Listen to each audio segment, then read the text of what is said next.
तू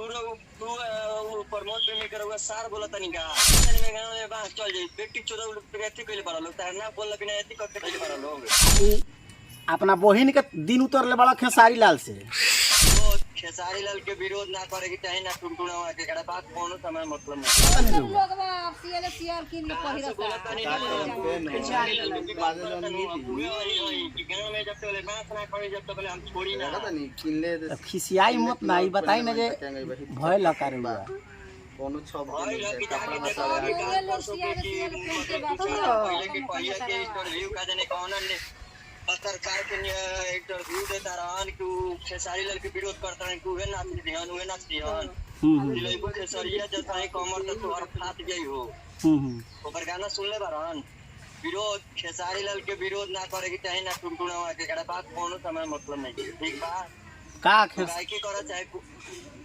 तो हम तो पवनो सिंह के विरोध करे नहीं खेसारियो लाल के विरोध करे नहीं तो प्रमोद प्रेमी यादव तो वही रे हम तो उनकर विरोध हम काहे ना करे नहीं बढ़िया गावेलन बढ़िया गावेलन हां मतलब आउ खेसारी लाल बाउर गावेलन ना अब मान के चले जो खेसारी लाल के गाना रुआ अच्छा लागेला तो रुआ सुने नहीं हमरा ना अच्छा लागेला ना अच्छा लगेला तो तारा विरोध जब गाना अच्छा ना लगेला तो विरोधो करल हमरा तारा अच्छा ना लगेला तक माने खेसारी लाल के रुआ मैनेजर साहब बोलता नहीं का कब तू प्रमोद प्रेमी करोगे सार बोला तनी का कहां से बोलता नहीं रुआ कहां से बोला तनी तुरंत सनी में गांव में बाहर चल जाई बेटी चोदा एथी कइले बारा लोग तार ना बोलला बिना एथी करके कइले बारा लोग तो तनी बताई ना कहां से रुआ बोलता है अरे हम बोला तनी कहां से बोला तनी तू फिर हमर माथा हमर सोनक जाई हां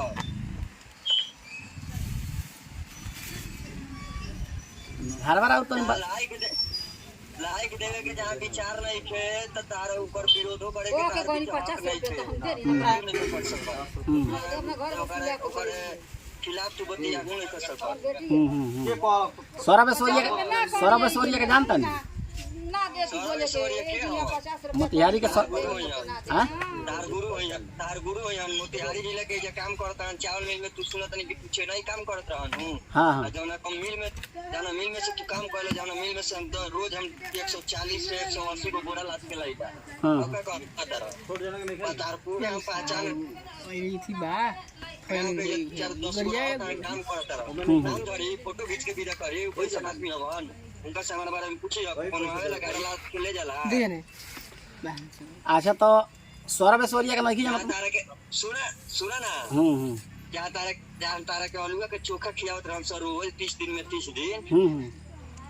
हाँ तो मिल में से हम चावल लाद के लिए ला उजा आदमी बांध तार पूछ लियो तो उनका लोग के घर के बगल में हवा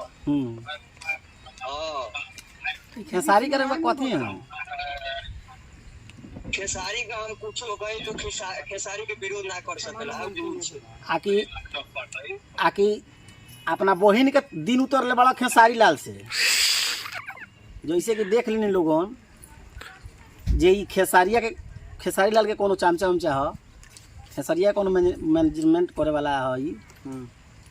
आ ना तो कोनो एगो ना होला जे बुद्धि बिना बोलू कौन चीनू उहे है बाटे ठीक बा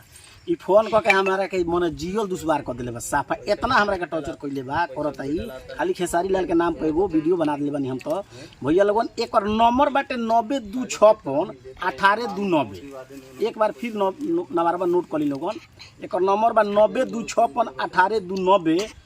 हम भैया हाथ जोड़ के निवेदन करतानी हमरा मोतिहारी जिले के चाहे अदर जिले के जे भी हमरा के सपोर्ट करत हुई एकरा के इतना टॉर्चर कइलो जे एक ई रात में सुतल एक रात में सुतल हराम कर दिलो हमरा के जे भी चाहे वाला भैया बा खाली फोन करके पूछलो जे खेसारी लाल के सार हवन आगे खेसारी लाल के कथी हवन विशेष हमरा कोनो इतने के एकरा बस जलन बा जे टुनटुन लिया दो आ खेसारी लाल के कोई विरोध मत करो तो भैया हम कहाँ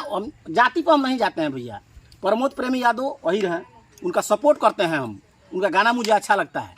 अवधेश प्रेमी यादव उनका भी गाना मुझे अच्छा लगता है सपोर्ट करते हैं अनुपमा यादव उनका भी गाना अच्छा लगता है सपोर्ट करते हैं हम खाली एगो हम खेसारी लाल को हम विरोध काहे करते हैं काहे विरोध करते हैं हम खेसारी लाल यादव को? अगर हमको और जात से अगर विरोध करना होता, बगावत करना होता, तो हमारे टीम में जितना भी लोग काम करते हैं सब लोग यादव जी हैं। हम यादव जी को जी लोग का सपोर्ट करते हैं। हमारे जिला परिषद यादव जी हैं, उनका सपोर्ट करते हैं हम पहले बीजेपी के पार्टी थे, पहले बीजेपी में हम वोट देते थे, आज हम आरजेडी को वोट देते हैं। अगर विरोध करना होता तो हम कभी आरजेडी में नहीं आते। लेकिन ई ससुरा बा साफा उल्टा खोपड़ी के एकरा समझ में आवत नहीं है। तो पागल आदमी के समझाओ? अब हमारा दर्शक पर बिक देता नहीं दो, हमार भगवान हमार दर्शक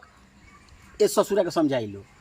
जी, कामना हिसाब से समझाओ के कामना एंगल से समझाओ के। नंबर हम सेंड कर दिले बने लोगन के लगे, एक बार जरूर एक से कॉल करके पूछम लोग जी खेसारी लाल के कौन चीज हो, सार हो आगे कथी।